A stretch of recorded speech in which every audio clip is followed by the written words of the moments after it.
Namaste and a warm welcome to Jammu Kashmir Studies Centre UK's Conversations. Today, our focus will be on Gilgit-Baltistan, an integral part of Jammu and Kashmir, constituting over 32% of its total area. Historically, it has been deemed an area of geostrategic importance, once known as the fulcrum of Asia, a title that holds true even today. Unfortunately, awareness about this region, its historicity, breathtaking topography, demography, political developments, and cultural connections with India since time immemorial remains largely outside the purview of much of the world. So our conversation today will unveil some of these details for you. Also, the population here predominantly follows Islam, but with diverse sectarian orientations, a majority belonging to the Shia community. Therefore, we'll also be looking at their experiences and the state of affairs since 1947-48, when this region came under the illegal occupation of Pakistan. To help us understand this intriguing subject, we have with us Javed Beigh, a prominent figure from Jammu and Kashmir. He's a politician, writer, political analyst, as well as a research scholar specializing in Sufism and Kashmir culture. His ambitious project is to create 100 documentaries about the history, culture, and traditions of undivided Jammu and Kashmir. He advocates for a modern, secular, progressive, liberal, and inclusive Kashmir. He has represented India at the 54th and the 55th sessions of UNHRC, wherein he has endorsed the revocation of Article 370 and highlighted the progress made thereafter. In his interventions, he has also criticized Pakistan for the grave human rights violations against the ethnic minorities. A very warm welcome, Javedji. Thank you for making time for this conversation. Thank you so much, Shweta. Salam, namaste, adab, and good evening.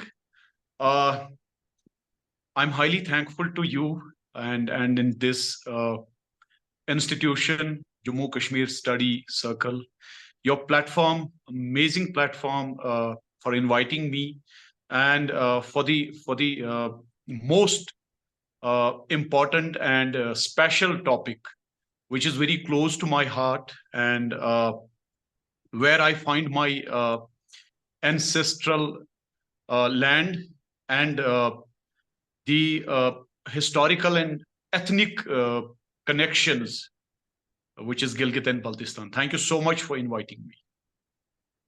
Great, Javedji. So let's to start our conversation. Let's talk about your family roots in Gilgit-Baltistan. If you could share about your ancestral connections to this region. Well, Shweta, I belong to the caste which is Beigh. Different people in different regions in the world write Beigh with different spellings, because this Beigh, it depends on your mother tongue, how you pronounce it. Beigh is it's a Persian, Tajik Persian word, Beigh. Basically, my family, they belong to Gorno-Badakhshan, which is in Central Asia. So that is my family lineage, which we call Shajre Nasab. It's a Persian word. So that is your family lineage. So that Gorno-Badakhshani tribe, they had migrated to the areas of undivided Jammu and Kashmir, and the area is Gilgit and Baltistan. And in Gilgit, Baltistan, it is Ishkoham Valley, which is in Gizar district. Very strategic and very important areas in the subcontinent. So then my great-grandfather had migrated to the most beautiful part in the world, which is Wadi-e-Kashmir, Valley of Kashmir. We call it. So settled a local language, which is Kashmiri. Kashmiri is actually a Arabic language. The mother language is again the language of my ancestors, Dardic language. So it was very easy for them to adopt this language, and the culture is almost same. You start from Kashmir Valley, then in Gilgit-Baltistan, and you enter Central Asian countries. Let's say from the Wakhan, and which is the border region of Afghanistan, and up to the East Turkestan, which is Kashgar, which lies with the China. So the culture, tradition, eating habits, the way you dress, they are almost similar, because Kashmiri language, the mother language of Kashmiri language is Dardic languages. So that is how my ancestors moved to Kashmir, and this is very strange. In Kashmir, we have Beighs, both in ethnic Kashmiris and in Pahadi community as well. So a lot of people they get confused when they talk about Beighs in Kashmir.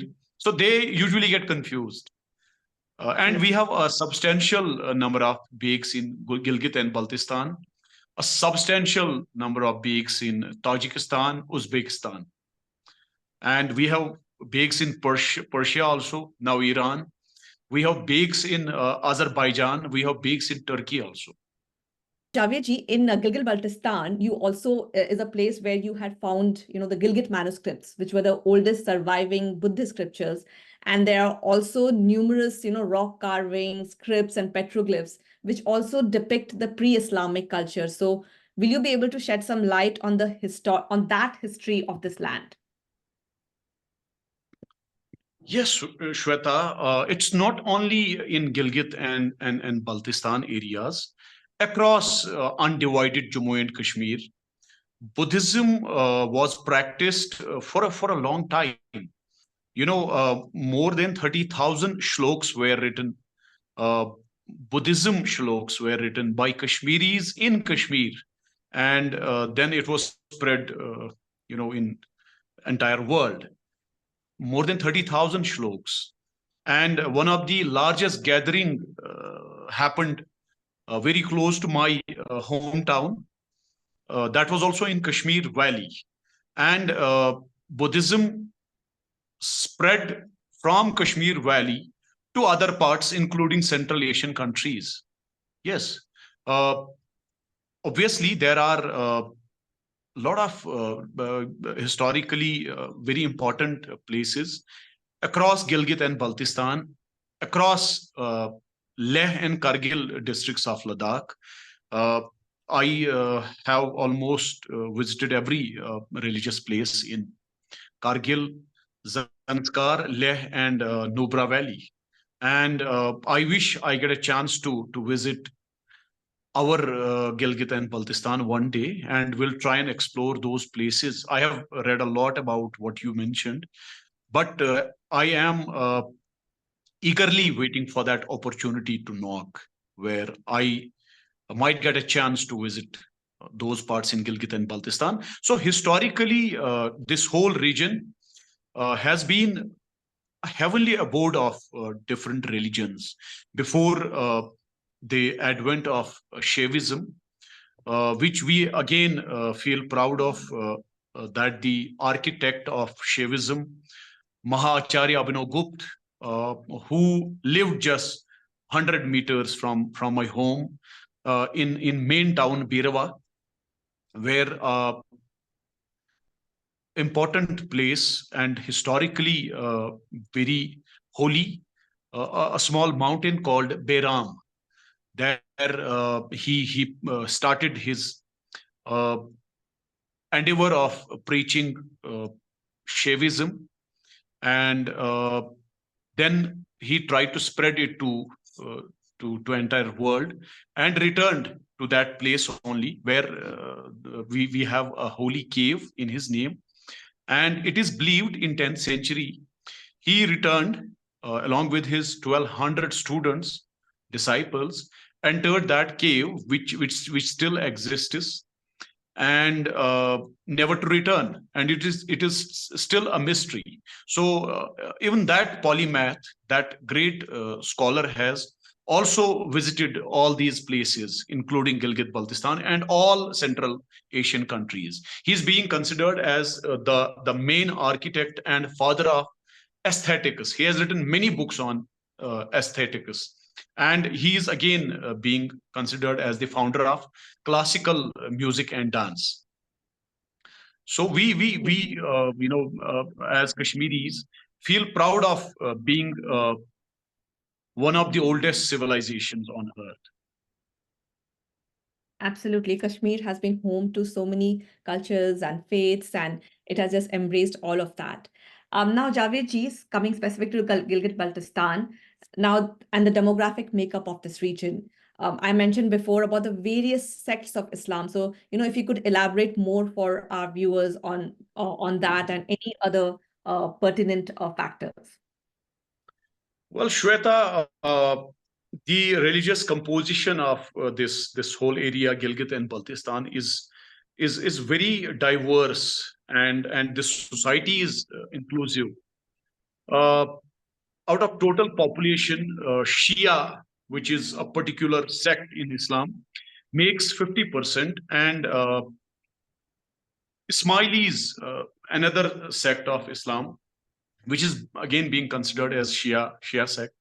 But Shias consider this as a subsect of Shia Islam, is 25%. And Nur Bakshiyas, again a subsect of Shia Islam, they make 5%, and Sunni population is more than 20 to 25%. But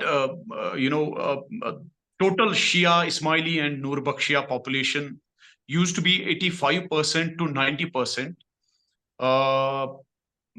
till 47, 48. Then the influx of outsiders as Pashtuns, who came from Khyber Pakhtunkhwa region. That was again an attempt to change the demography of this beautiful region. That was actually encouraged by the Pakistani regime. And during the time of Ziaul Haq, he orchestrated a kind of pogrom where many massacres also happened. In 1974, a lot of Pashtuns were pushed to that area, and now they make a substantial percentage. The Sunni Pashtuns, more than 20-25%. So earlier it used to be the original people of Gilgit-Baltistan, but following Sunni faith of Islam and living very peacefully. Then a lot of massacres happened, and the original residents of, we call them Riyasatis, Kashmir, from Lakhanpur to Wakhan. We call ourselves as Riyasatis. Anybody living in Katwa, Jammu, Punch, Rajouri, or for that sake, Mirpur, Muzaffarabad, Gilgit-Baltistan, we call, or in any district of Wadi, Valley of Kashmir, be it Badgam, Kapwada, Srinagar, Anantnag, Kulgam, we all call each other as Riyasatis. So Pakistan in 1947, when the partition happened, very unfortunate, and Hindustan was divided into two countries, states. One was created with an idea, and that idea is idea of India, a secular and a very diverse, inclusive society. Another was created with an idea which was purely and solely based out of religion, and that failed idea is called as Islamic Republic of Pakistan. In 1947, this area was called as Gilgit Agency. There were two agencies, Gilgit Agency and Ladakh Agency. very much part of Jammu and Kashmir, but they were brought into Jammu and Kashmir by Maharaja of Jammu when Zorawar Singh, with his might and strategy, planning, and leadership qualities, brought them into Jammu and Kashmir. And in 1947, there was a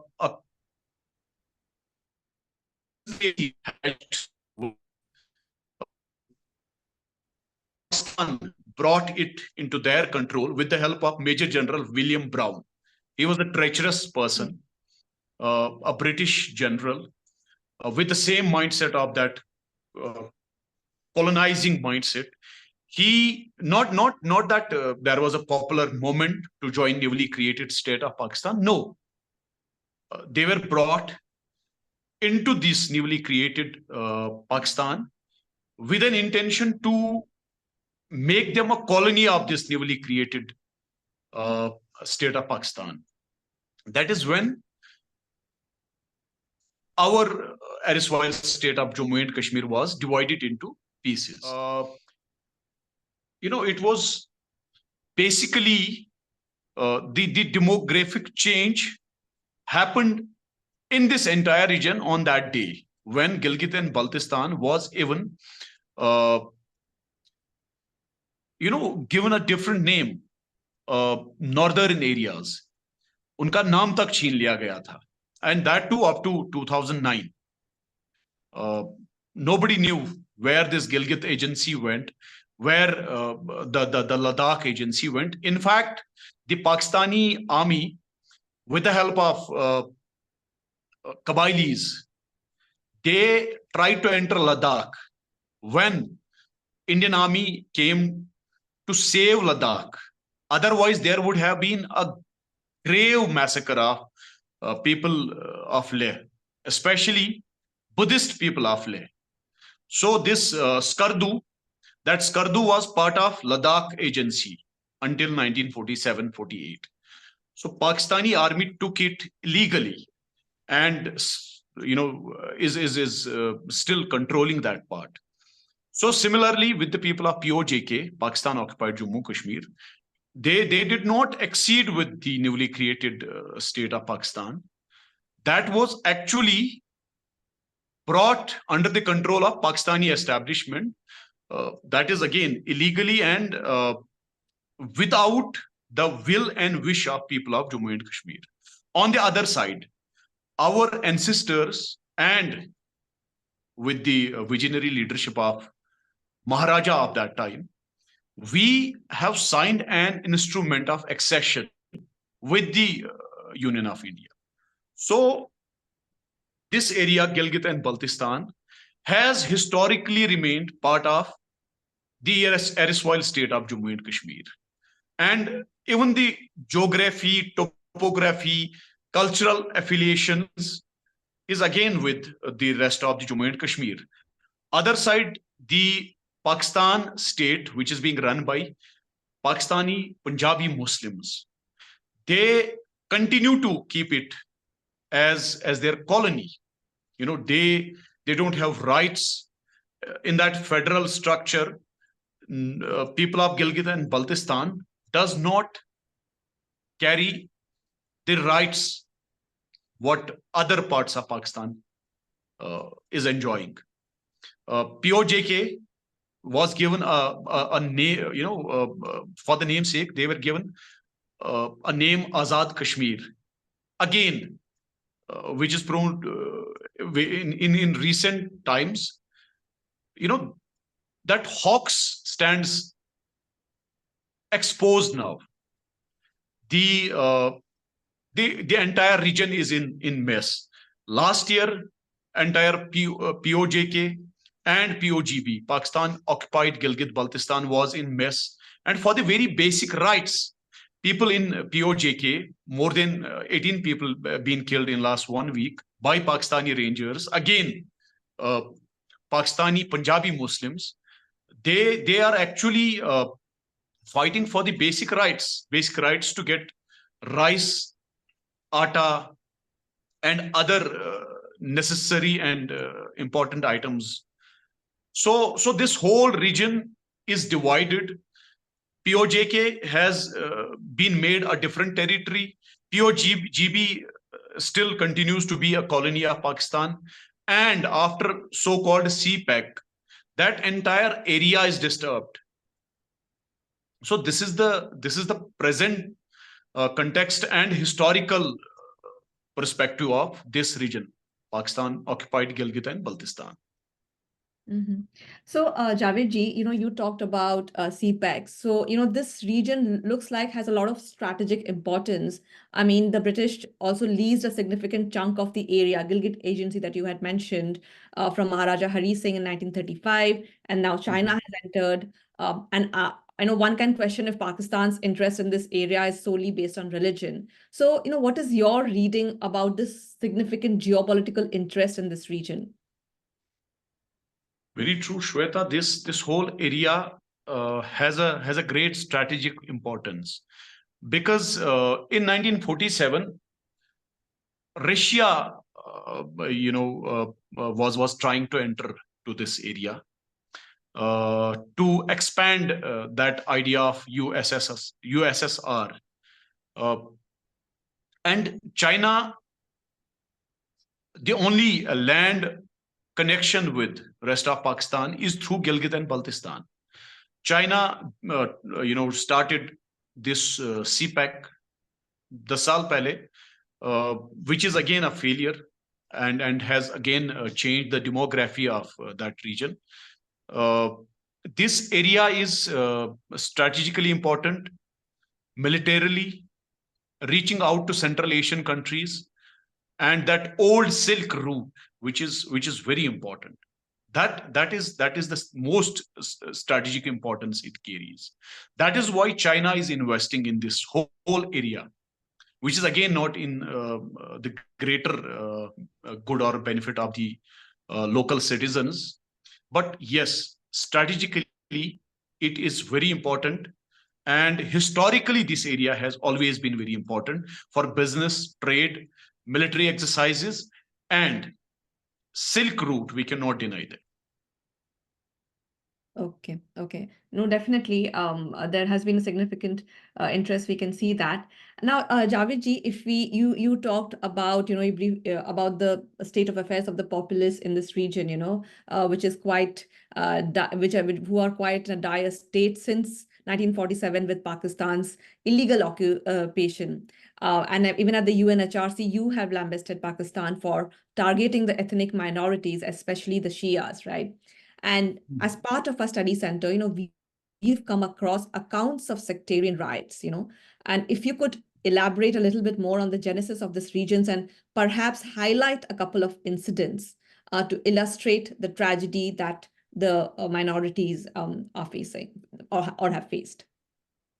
Well, Shweta, during Ziaul Haq's period, when he tried to bring whole Pakistani state into the process of Islamization.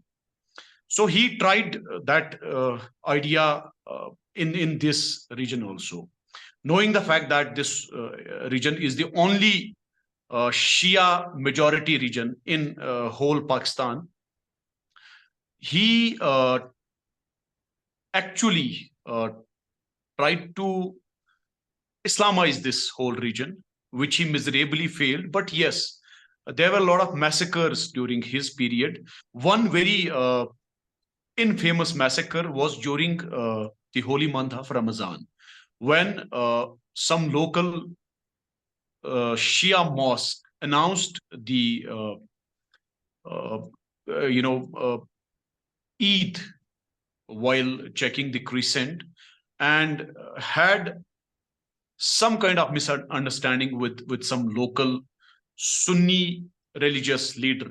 So that minute misunderstanding escalated into the massacre of Shias. More than 3,000 Shias were killed during that period. And Pakistani establishment, again, Pakistani Punjabi establishment, supported that massacre. They again wanted to further change the demography of that area, and again wanted to settle Pashtuns of Khyber Pakhtunkhwa in some areas of Gilgit and Baltistan. But yes, more than 3,000 Shias were massacred, and more than 10 villages were displaced. So this is one of the massacres, and this has been happening since the time of Ziaul Haq.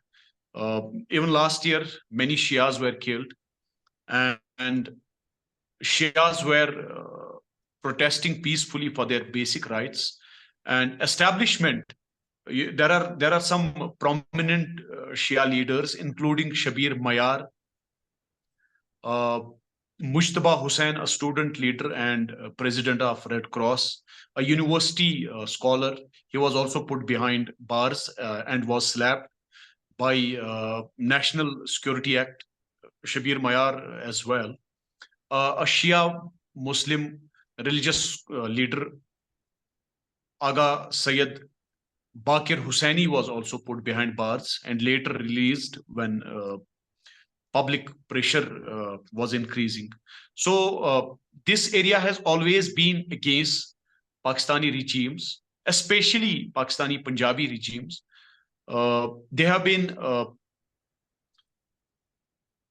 fighting for their basic rights, which I tried to highlight at one of the largest and highest platforms, which is UNHRC.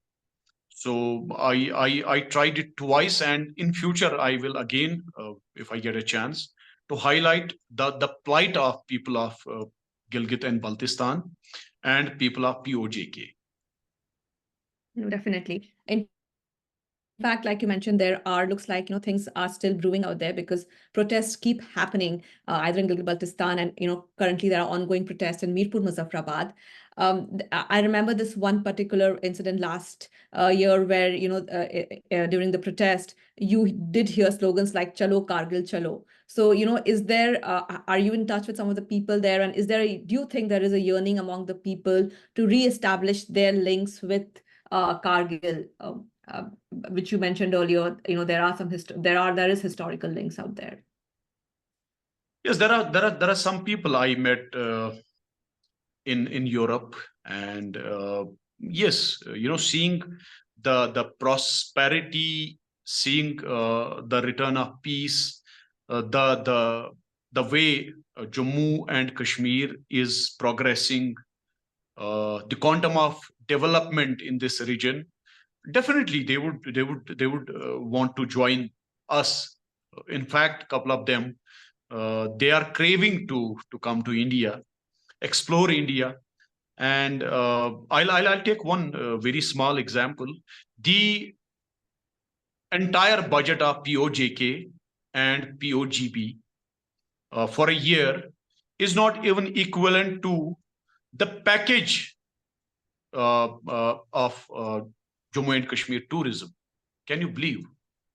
The package, yearly annual package we have for tourism development in Jammu and Kashmir is way too higher and bigger than the total annual budget of POJK and POGB. This is the comparison. And the friends I'm in touch with, they are shocked to know and understand this comparison. So, but this is a reality. This is indeed a reality. People marched, towards Kargil. They wanted to enter Kargil, and I think this is high time for the government of India. People of Gilgit and Baltistan, people in POJK, seeing the global rise of India, seeing and knowing that idea of India is a reality. We are going to become world's third largest economy. One of the richest country, Japan, hum usse aage ja rahe hain. And a country with 1.4 billion people, more than 60% youth, a global market, a country with maximum friends globally, very less enemies, a country with bilateral ties with maximum countries globally.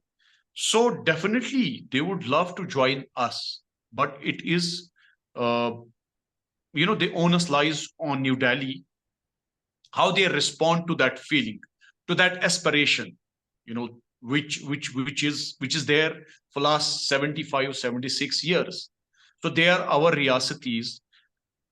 Our ancestors have signed an instrument of accession with the Union of India, with that greater idea, with that diverse idea. So मुझे लगता है this is the moral responsibility of 1.4 billion people, not only the government of India, not the establishment at New Delhi, but it is moral responsibility of 1.4 billion people. We have to do whatever it takes to bring them back into Jammu and Kashmir, into that beautiful idea of India. Well, India has been very vocal about Pakistan occupied Jammu and Kashmir recent times. In fact, just today there was a statement by the its External Affairs Ministry, and time and again they emphasized the necessity to respect its sovereign rights over these occupied territories, and of course the dire state of people due to the occupation that you also just mentioned. So, so do you think that there is enough traction on ground to kind of see this to an end and have some fructive friction of this result? Yes, Shweta, last year, the entire region of Gilgit and Baltistan was up in the arms against Pakistani Punjabi establishment. Yes, 7-8 months, the protesters happened there. A lot of people were put behind bars. A lot of people were arbitrarily detained. So many cases of enforced disappearances across Gilgit and Baltistan. A lot of people were killed also. The local citizens tried their best to raise their voice, but they were suppressed by the Pakistani regime. And for last 1 month, people in POJK are again up in the arms against the Pakistani rulers. The youngsters, young youth of POJK, who are tech savvy, who are on social media, all thanks to social media, they are actually expressing their aspirations now, and they are trying their best to let the world know the plight of the citizens of J&K there, and they would definitely want to live a life free of free from the clutches of Pakistani Punjabis. People in POJK, what they are asking? They are asking for their basic rights. They had been given that Hawks, Azad, that word for last 75 years. And in Jammu and Kashmir, we buy diesel for 80 rupees, and there you check it, you'll be shocked. You check the price of atta there, you check the price of electricity, the tariff of electricity, you'll be shocked. And no jobs there. People there, they are unemployed. No basic infrastructure there. And we have aims coming up, IIM, IIT coming up in Kashmir Valley. Can you believe? We have universities, in Ladakh. We have so many colleges.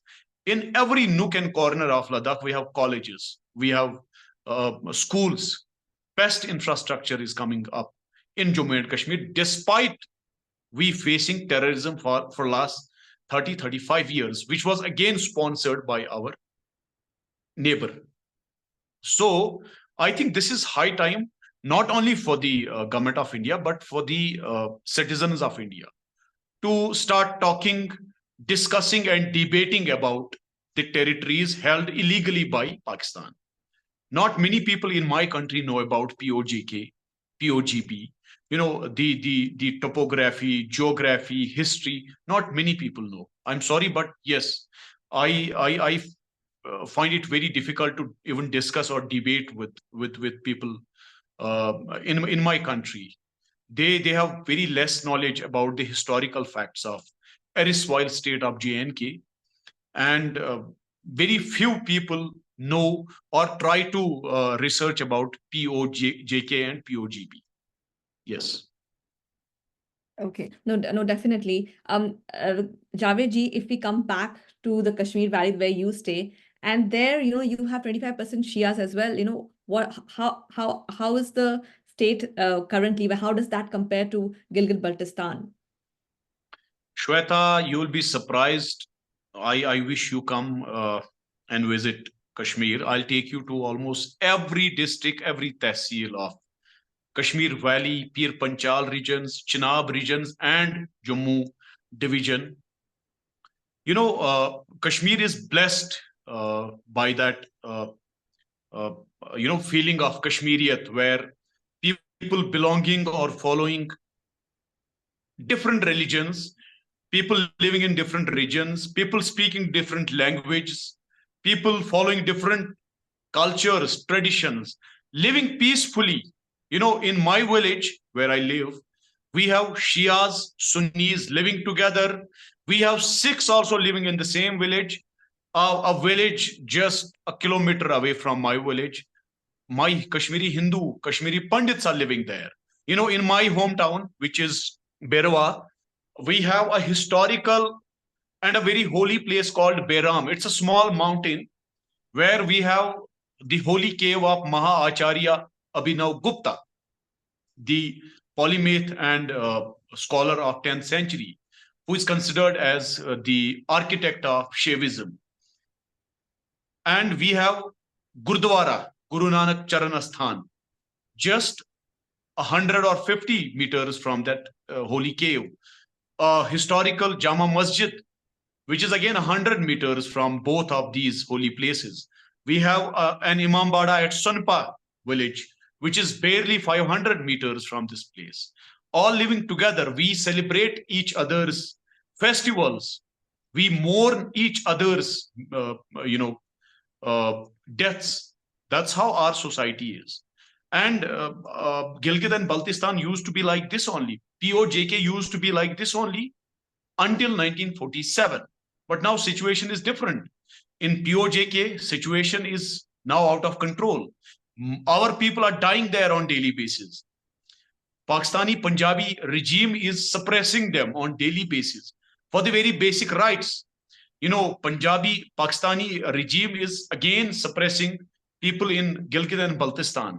But in Jammu and Kashmir, we are celebrating one of the largest festivals of democracy, Lok Sabha elections. We had very peaceful and smooth first phase elections in Kashmir and Jammu. Now, second phase, we are going to polls on 20th of this month. I also belong to that North Kashmir, Baramulla, Kapwada.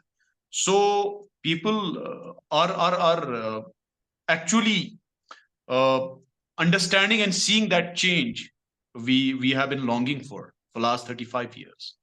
So very recently, Honorable PM Narendra Modi ji announced 22,000 crore projects for Jammu and Kashmir, including railway link between Jammu and Kashmir.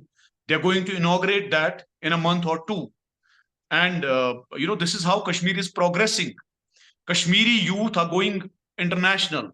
On the other hand, very young boys in POJK are indoctrinated and sent as militants to this part of the JNK, only to get them killed. This is the difference between two sides of Jammu and Kashmir. One which is guided by the holy idea of India, another which is actually ruled by an elite Punjabi Muslim class. So this is the difference. No, it also reminds me during Kargil war, the Northern Light Infantry, a significant number of them were part of the were Shia Muslims, and their bodies were also not taken back. So there's a lot of discrimination also that happens in that region. Which is true. They were buried. They were buried with all due respect to dead bodies by our Indian Army Jawans at Dras. I have visited that place as well, because Pakistani establishment regime did not even claim their bodies. That is the quantum of disrespect they show to somebody not belonging to them, somebody belonging to a different religion, different sect, which is a reality. You cannot deny this fact. So everybody is aware. People in Jammu and Kashmir are well aware about their nefarious designs. People in POGB have been suffering at the hands of Pakistani Punjabi regime. Now, people in POJK, they have again started understanding, especially the younger generation. People engage with me on social media. I can understand their feelings, their aspirations. Yes. Seeing Kashmiri youth leading India, a great country, a huge country led by Kashmiri youth. One of our youth, namely Shah Faisal, topped Indian Administrative Services exam. One of our Kashmiri became the first Prime Minister of Azad Hindustan, Pandit Jawaharlal Nehru Sahab. He was a proud Kashmiri. One of our Kashmiri, late Mufti Muhammad Syed Sahab, became Honorable Home Minister of India. In POJK, in POGB, people cannot even enter Parliament of Pakistan. This is the difference. I can become, if I get into politics tomorrow, I can become Prime Minister of this country. Nothing less than a Prime Minister. But a Kashmiri youth living in POJK is radicalized by Pakistani Punjabis only to get him killed. This is the difference between two sides of Kashmir. There was a program during 90s. I haven't heard about it, but later I have read about it. Sarhad ke do rukh, two sides of this border. I am sure, people who will listen to me tomorrow will understand, will acknowledge the difference between two sides of Kashmir. I'm sure. Actually, in the Battle of Turtuk, around 4-5 villages, became a part of India. Have you spoken to people from there? How has their experience been? Have they experienced that change? Have they, felt more liberated now being part of India? And they are leading Ladakh now. I have friends there. I have visited that beautiful village, Turtuk. I have visited almost every part in Nubra Valley. The people who live with us are living most happiest life. Their children are studying in the best colleges in New Delhi, in Punjab, or in Jammu or Kashmir. So other side, they are preparing very young minds to become human bombs. This is the difference. I urge world community to take serious note of this. This is the worst kind of human rights violation. What government of Pakistan is doing in POJK and POGB. Very unfortunate. POGB is simply a colony of Pakistani Punjabis. It's they cannot even move out of Gilgit and Baltistan. They have to have a permission before moving out of it or entering their homeland, their homes. They have to get a permission from a Pakistani Punjabi. The world must take serious note of this. Javedji, you talked about a widespread doctrination of young minds there. What kind of indoctrination can be done, from this side to help them see what they are being fed?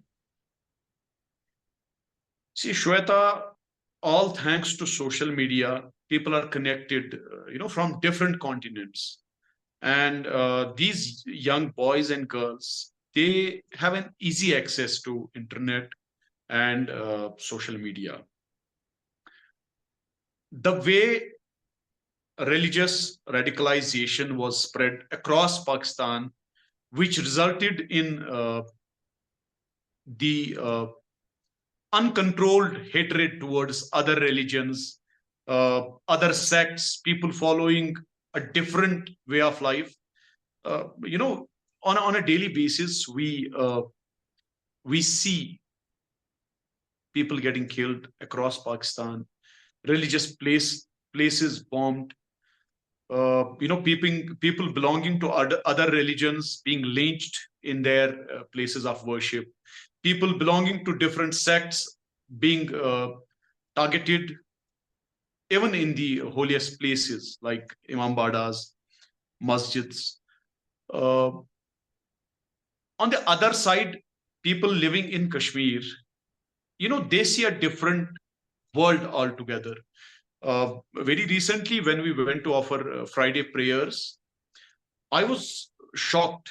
I was offering prayer inside a masjid, and later I met that gentleman. CRPF Jawan was protecting me, protecting everybody there, managing law and order, managing traffic on the road. And he was doing his duty very religiously. After I offered prayers, I came out. He came to wish me. I was super excited, and I hugged him. Then we, uh, talked for some time, and he says it was him doing religious duties, not only me. He says he was fulfilling his religious duties. That is what his religion taught him. He was a Hindu brother from UP. And then he also told me that when he goes back to his village and celebrates some festival, a Muslim will come to greet him. But on the other part of subcontinent, people offering prayers inside an Imam Bada are blown into pieces by these religious fanatics. I'm sure seeing the progress, seeing the change in the mindset of Kashmiri youth, seeing Kashmiri youth taking to the right and righteous path, seeing Kashmiri youth not only leading Jammu and Kashmir, but leading India, representing India at national platforms.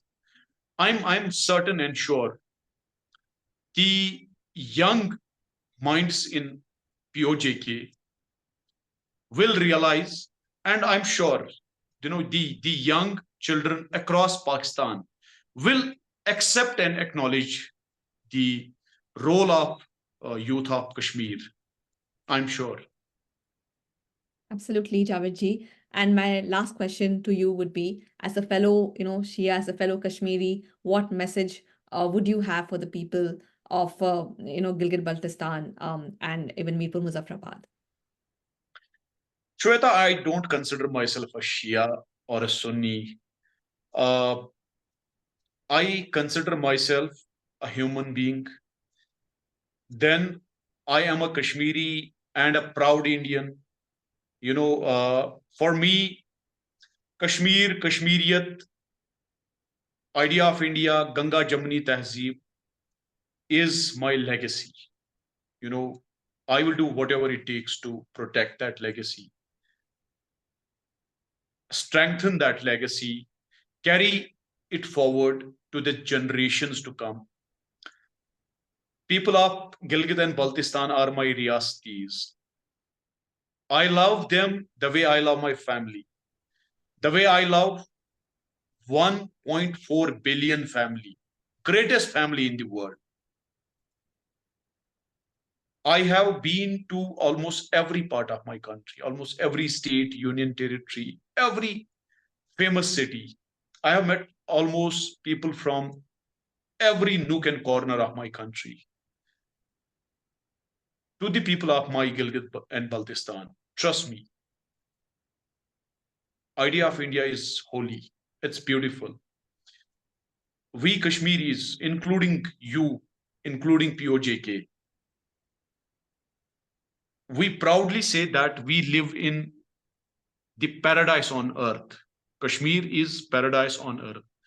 But I say, India is paradise on earth. Trust me. Kashmir is mini India.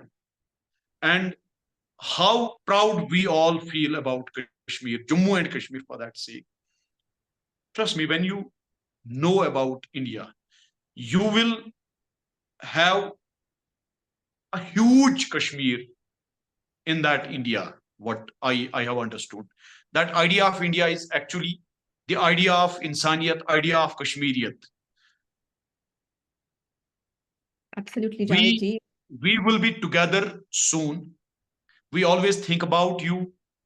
Our people in India are highly concerned about you, are highly concerned about people in POJK. We can understand your feelings. We understand how you have been suffering at the hands of Pakistani Punjabis for the last 75 years. A time will come, there will be new dawn over Jammu, Kashmir, POJK, and Gilgit-Baltistan. I'm sure हमने वो नई सुबह देखी है, dawn over Kashmir हमने देखा है, और peace has returned to this part of Jammu and Kashmir. Peace will return to your part of Jammu and Kashmir. Peace will return to POJK, but only once they are with the idea of India. Thank you, Javed ji. Time will definitely reveal the status of these occupied regions of Jammu and Kashmir. But for now, thank you so much for this very enlightening session. Your insights have provided a comprehensive overview of the region's historical and contemporary events. We look forward to connecting with you again to delve into other topics concerning Jammu and Kashmir. And yes, we really appreciate your time and your expertise today. So thank you so much, Javed ji, and that's all for now. Namaste. Thank you so much. Thank you so much, Shweta. Namaste, adab, shukriya, salam, good evening. Thank you so much.